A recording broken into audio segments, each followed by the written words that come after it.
Ceci est un livre audio autogénéré par Google.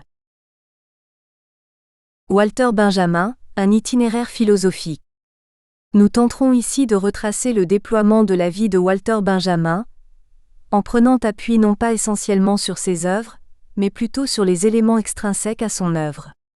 Cet itinéraire ne se contente pas d'exister sur le mode de la frise chronologique, puisqu'il est non seulement historique, enchâssé rigoureusement dans le XXe siècle, à l'instar de Baudelaire enchâssé rigoureusement dans le XIXe siècle, mais aussi développé au sein de l'espace. Ce dernier est essentiellement celui de l'Europe qui s'étend d'Ibiza jusqu'à Moscou, en passant par Berlin et surtout Paris. L'itinéraire de Walter Benjamin est donc tous azimuts plongé au sein de l'histoire, afin d'entreprendre le sauvetage du Trauerspiel baroque. Remonter à la pointe de l'histoire, dans sa collaboration avec Brecht. Enfin appel à un au-delà de l'histoire par le biais du messianisme. Cet itinéraire n'est pas une compilation de dates marquant certains traits de la vie de Walter Benjamin, sur le mode de la discontinuité. Il diffère aussi du curriculum vitae classique ou tel que l'a rédigé Walter Benjamin lui-même. Le curriculum vitae est plutôt sur vol, mis en forme par l'auteur au cours de sa vie et donc nécessairement inachevé. À l'opposé, l'itinéraire nous apparaît comme vision posthume d'une œuvre qui se dégage dans son agitation figée, en relation avec les événements du siècle. Cette œuvre n'est pas encore totalement figée, elle se disperse dans le flot non circonscrit des fragments, essentiellement ceux du Passagenwerk qui laissent définitivement les écrits de Walter Benjamin dans l'inachevé ou l'agitation figée. En d'autres termes, le terminus ad quem et le terminus a quo de ces écrits fermés et ouverts nous interdisent de déduire une quelconque involution ou évolution parallèle à l'élaboration de ces écrits. Pas plus que Walter Benjamin ne semble pouvoir déceler une quelconque évolution progressive dans l'œuvre de Baudelaire, il ne nous est pas possible de figurer le cheminement de Walter Benjamin sur le mode linéaire ou sagittal. Le legs de Walter Benjamin, s'il nous apparaît tel une agitation figée, se verra soumis à diverses déterminations temporelles qui ont scandé la vie de l'auteur. Cependant, il serait vain de prétendre y chercher une quelconque explication ou compréhension prétendue exhaustive résidant dans la relation de ces différentes périodes les unes avec les autres. Nous ferons donc abstraction du point de vue éclairant le passé par le présent, ou la pensée virtuelle par la pensée ultérieure actuelle. Au modèle évolutionniste, là où le penseur se crée tel une monade, un monde clos, idéal, prétendument évolutif, nous n'opposerons pas non plus le modèle mécaniste, diffusionniste qui transforme l'œuvre en un agrégat, pur épiphénomène élaboré en marge des événements et des éléments extrinsèques mondains. L'itinéraire est donc contradictoire, sujet à évolution, il doit permettre d'illuminer les différents thèmes mis en œuvre. Cette illumination, s'opérant en relation avec les bouleversements sociaux, n'est toutefois pas en mesure de nous en donner la clé explicative, c'est-à-dire de les décrypter totalement. Cette mise en œuvre des différentes constellations, propre à une époque dans laquelle elles se représentent, servira de leitmotiv à cet itinéraire dans son élaboration. En d'autres termes, c'est la méthode même de Walter Benjamin qui est ici à l'œuvre. Il s'agit donc aussi bien de transcender la réduction au social que celle du pur mouvement esthétique, et de se concentrer sur les cristallisations, ponctuelles par essence, de processus socio-historiques. C'est le rôle des images dialectiques, dialectische Bilder, définies comme autant de constellations objectives, dans lesquelles la condition sociale se représente elle-même. 1. Enfance berlinoise. Cet itinéraire est tout d'abord marqué par la ville de Berlin, lors de la période wilhelminienne. Walter Benjamin est né en 1892, le 15 juillet, au sud-ouest du Tiergarten et du Zoo. Il est issu du milieu bourgeois. Son père était négociant alors que les ancêtres de sa mère étaient établis dans le commerce dans le Mecklembourg. Son enfance nous est contée par l'auteur lui-même avec main détail dans sa chronique berlinoise et dans son enfance berlinoise. Walter Benjamin vit à la charnière de 2 siècles. Son origine l'enracine dans le XIXe siècle au sein d'une famille sécurisante, surpuissante, alors qu'il devra affronter le XXe siècle quelque peu dénudé. Ainsi, j'habitais le XIXe siècle comme un mollusque habite sa coquille et ce siècle maintenant se trouve devant moi, creux comme une coquille vide. Walter Benjamin, dans son récit autobiographique, n'élabore pas une quelconque psychologie de l'enfant structurée en différents stades. C'est au contraire son espace social, extrinsèque à sa propre personne qui est structurant. Sa vie personnelle semble même se dissimuler ou se fondre dans des éléments extérieurs tels le téléphone, les monuments, les rues, les écoles, etc.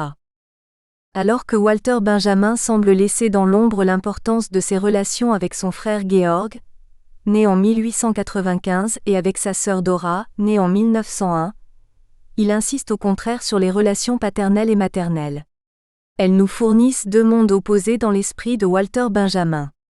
Le père, Émile Benjamin, apparaît tout-puissant par le biais notamment de la technique qu'est le téléphone. Le père effraie son fils tout autant que le téléphone. C'est un truc qui vient troubler le monde clos de la famille. Cependant, il est le médium permettant la négociation, directement plongé dans les transactions économiques. Cette double domination vis-à-vis du père et de la technique est un des souvenirs marquants de l'enfance de Walter Benjamin. Ainsi, le bruit avec lequel il sonnait entre 2 et 4 heures était un signal d'alarme qui troublait l'époque de l'histoire du monde. Et un peu plus loin, se référant à son père, emporté dans un élan dionysiaque, il réservait ses véritables orgies à la manivelle à laquelle il se consacrait des minutes durant, et jusqu'à l'oubli de soi. En ces temps le téléphone était accroché, comme un être dénaturé et rejeté, j'étais sans secours, livré à la voix qui parlait là. Il n'y avait rien qui adorait la violence étrange et inquiétante avec laquelle elle fondait sur moi. Walter Benjamin est déjà l'objet d'une double désillusion. D'un côté familial et de l'autre, refus de la technique. Cependant, cette désillusion n'est pas totale dans l'esprit du jeune Walter Benjamin et ne se double pas d'un refus global des formes d'existence. Bernwitt l'interprète comme un refus de l'ordre patriarcal, avec la reconnaissance paradoxale de la bonté matriarcale. Nous savons par ailleurs que Walter Benjamin s'intéressera au thème du matriarcat, tel qu'il fut développé par Bachofen. Walter Benjamin nous propose ainsi sur le mode de l'anticapitalisme romantique, une image gynécocratique de la société. Ainsi, à l'instar des écrits de Bachofen, le monde archaïque matriarcal propose un modèle reposant et opposé au monde du travail et du rendement. La figure maternelle permet donc d'échapper à la contrainte paternelle. La mère semble réconcilier l'enfant avec lui-même, notamment lorsqu'elle intervient activement dans le domaine de la narration.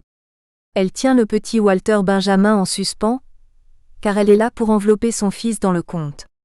La mère possède la force archaïque de narrer, donc de transmettre des expériences au sens fort, Erfahrungen. Elle a le pouvoir que Walter Benjamin lui-même ne peut plus discerner à l'œuvre au sein de la modernité. La mère est illuminée, resplendissante en particulier dans le passage sur la fièvre. Ainsi, la douleur était un barrage qui ne résistait qu'au début à la narration.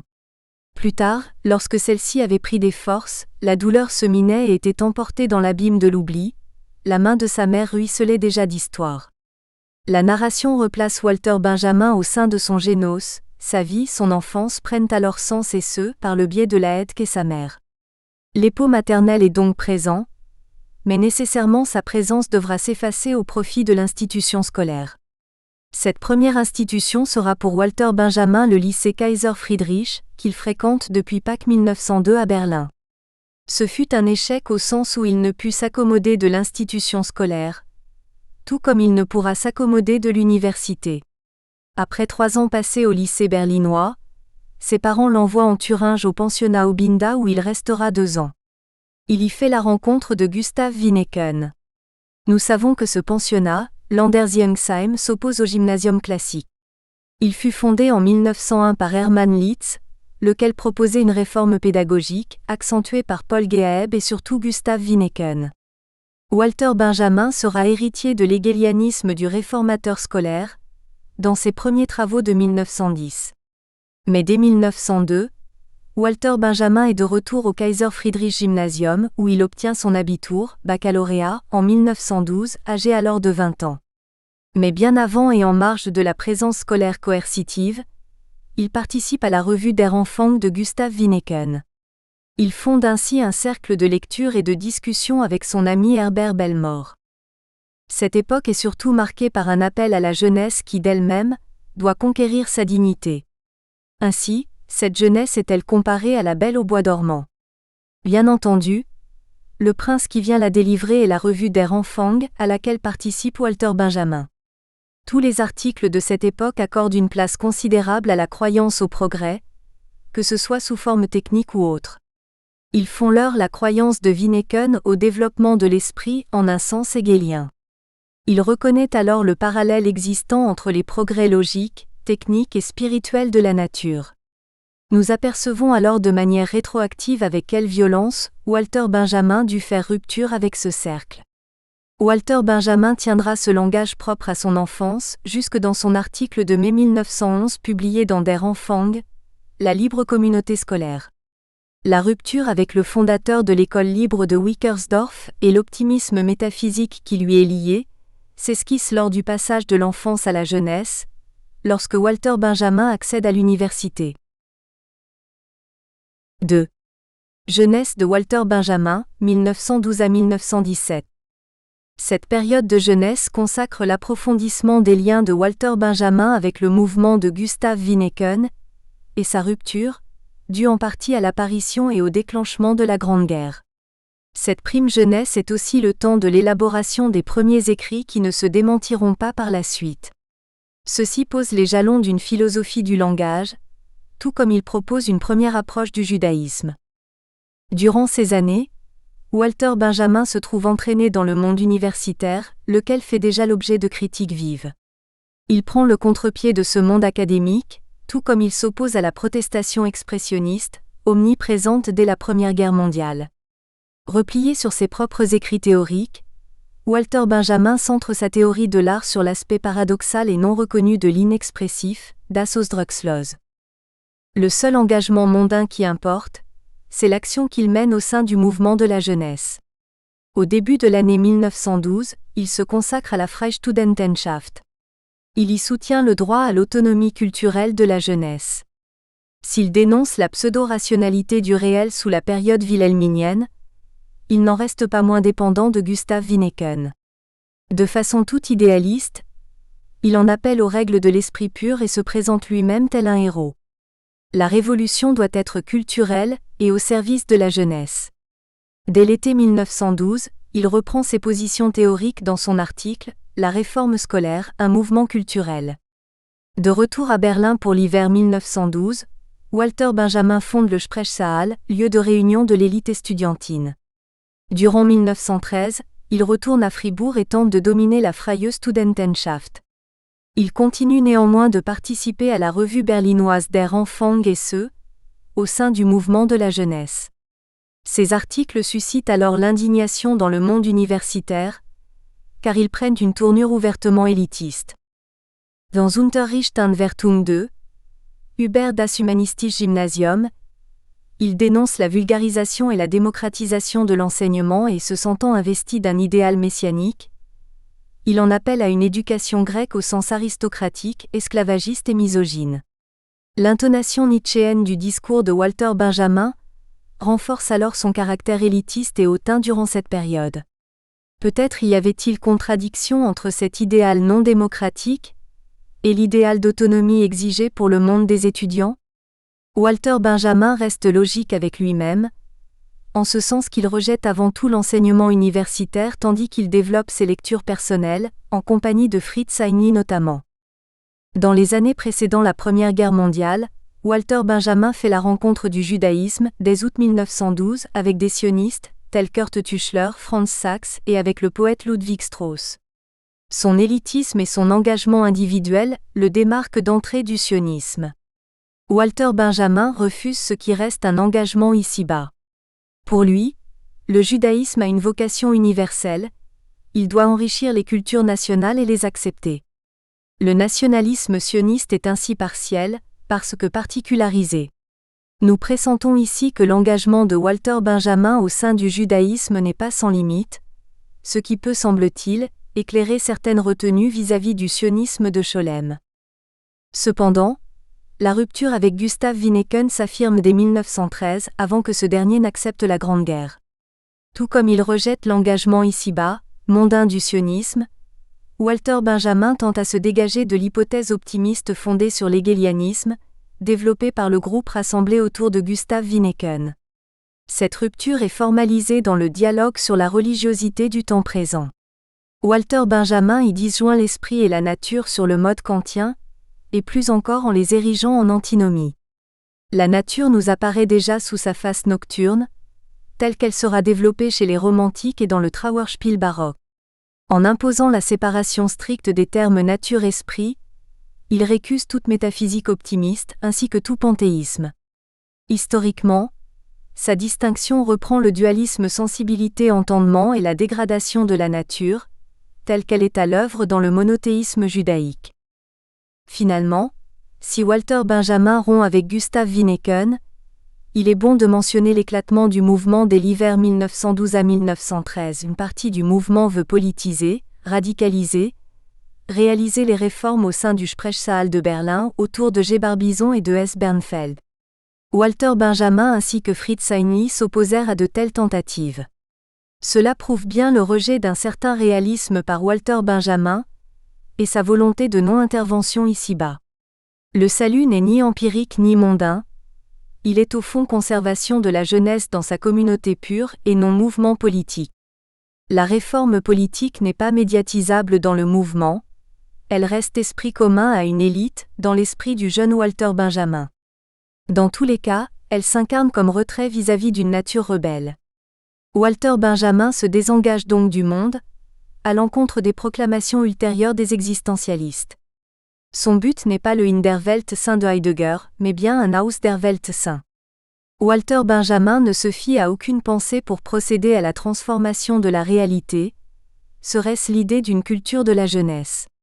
Ce désengagement semble expliquer en partie son attitude vis-à-vis du socialisme et du sionisme.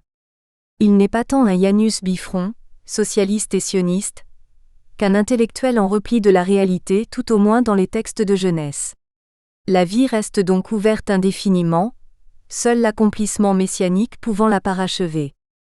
À la fin de l'hiver 1913 et au début de 1914, Walter Benjamin tente de réorganiser, une ultime fois, la Freie Studentenschaft. Durant l'été 1914, il lutte encore contre l'engagement politique au profit de l'intériorité et de l'intensité. Son échec consécutif n'empêche pas la publication de ses discours sous le titre « La vie des étudiants dans le Nouveau Mercure ». Walter Benjamin y aborde sa philosophie de l'histoire et certains thèmes majeurs apparaissent. La conception de la temporalité liée au progrès y est dénoncée. Le présent est conçu comme un instant tendu vers un avenir messianique. L'histoire apparaît ici en relation étroite avec la religion.